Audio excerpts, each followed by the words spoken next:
In today's Warcrow topic, we are going to be talking about Olga, Princess of Mounthaven, who is a named character that is part of the Mounthaven faction in Warcrow.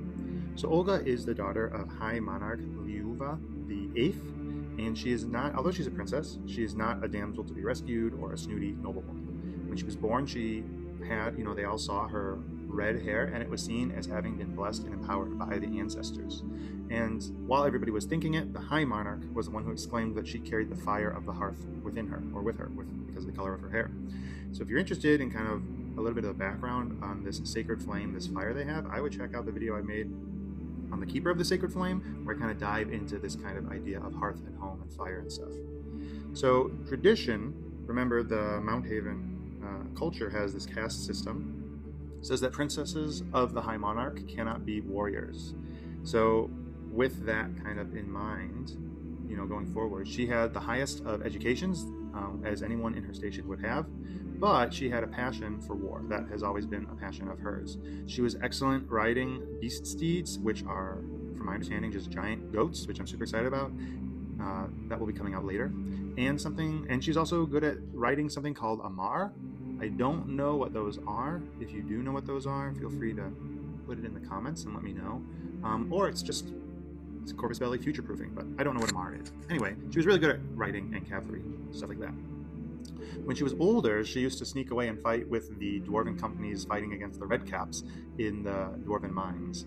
And, I'm just thinking it's like the dwarves see her show up and they're like, yay, the princess is here. And then they're like, oh shoot, the princess is here, because she's not supposed to be fighting. So like, did these guys ever get in trouble because they allowed her to fight?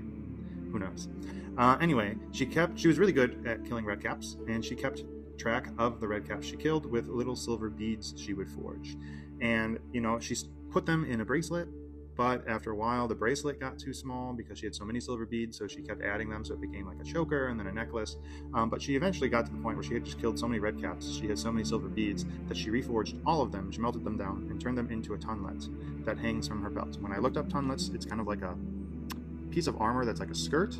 With her, it's kind of like a tabard, so to say. You can see it on her. She's got her classic kind of like golden armor, but she has like that white silver kind of tabard in front of her. Anyway, rumors say that this enhances her mental strength, makes her unavoidable, makes her hits unavoidable, so it makes her like really good at fighting things. And some even say that the creatures and the monstrosities that come out of the fog can't fight her when she wears this piece of armor. I don't know how true that is, or if it's just propaganda, but it's still kind of a fun little lore tidbit. She is, though, one of the most skilled combatants in all of Mounthaven, because she has an amazing education, and on top of that, she knows how to fight, even though she's technically not supposed to. After talking to the forecasters, they figured out a way to allow Olga to fight. Once again, those crafty forecasters. I talk about them in the War Augur video. Go check that one out. The deal they said, the solution, the loophole they said, is that as long as Olga serves as a warrior, she needs to renounce her royal blood privileges. So all the privileges she gets of being a princess, she cannot have while she is serving as a warrior. Olga, more than happy to comply with these stipulations. The forecasters, though, got worried because they don't know how they feel about having a warlike leader who is set to inherit the halo of the sovereign, which is the crown of Mounthaven. She's in line to be the next leader. I also think it's more so that she doesn't follow tradition as much, and for the forecasters, like I said, shameless plug to the War Augur video, they might not like having somebody who might push back on their ideas. But that's just my speculation.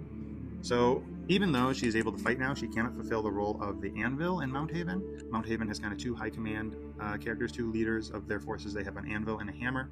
I'll talk about those when it becomes relevant. But even though she can't serve as an anvil, she can serve as a hammer and is currently kind of undefeated, or at least she rarely loses duels when people try to take her position. It's kind of interesting. I need to learn more about kind of the hammer and the anvil and see kind of like, is it just a position you get from being a good warrior, or is it just like you kind of beat someone to do it? I don't know. Anyway, to appease her father, Olga still is a skilled diplomat, right? Her poor father, hoping his daughter doesn't get hurt, she still is a skilled diplomat. And she's actually the one responsible for sealing the agreement of Torque and Tiara between Mounthaven and the Northern Tribes, with their recent arrival to the main continent and their conquest of Griupgard. So Olga approached Alwart the Ice Bear, and after some conversation, they made their agreement, and she gave Alwart her tiara, and Alwart gave her a torque that he had around his wrist. So even though she's a good diplomat, she still really wants to fight. She did do what her father wanted her to do, which was make an alliance with the northern tribes, but at least from her perspective, it seems very tentative because she is waiting for her father's command to march on the lands that the northern tribes took on Guard and take back all that was taken from them. So I guess we just have to kind of wait to see what the narrative of Warcrow and the master plan have in store for kind of this part of the story. So why is Olga cool? Well, one, she's kind of the high command of the faction right now in terms of miniatures. She is the highest you can go. She's a named hammer, so she's a named hero and a high command. So she's kind of the big boss, in terms of game mechanics and stuff. But she's just I like her character design. She has a really cool massive warhammer that she carries around. It looks like it's got some sort of little fuel cylinders in it and stuff. Kind of reminds me a little bit of like Reinhardt's hammer from Overwatch. And she's just kind of a spunky and fun gung-ho type of character.